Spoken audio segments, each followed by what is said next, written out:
Green. Dallas City Council spent a few hours today looking into a financial audit, all involving the nonprofit that runs Fair Park and also a company called Oak View Group. The biggest thing, the audit calls into question how nearly $6 million was spent.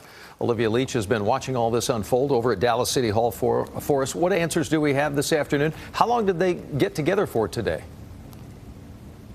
Well, Doug, the council spent more than 3 hours today on this issue, and some council members expressed concern that the results of this audit have compromised public trust.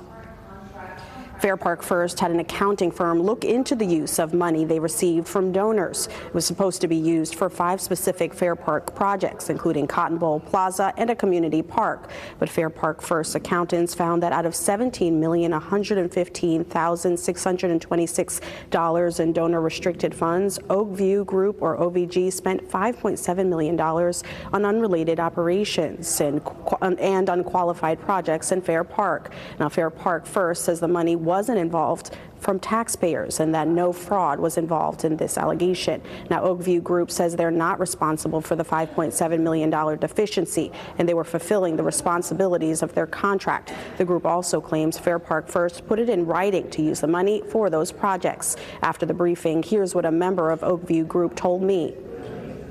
From the start, this was the last thing we wanted to do, and we thought it's not productive to really have this discussion going back and forth. We've always wanted to get to some resolution, but we understand certainly the council's concern. So I think we've had some discussions today, as you heard, about looking at the contract, which we welcome. We want to make sure that there's clarity in scope, but also that there's direct communication with the city to make sure we're all operating transparently.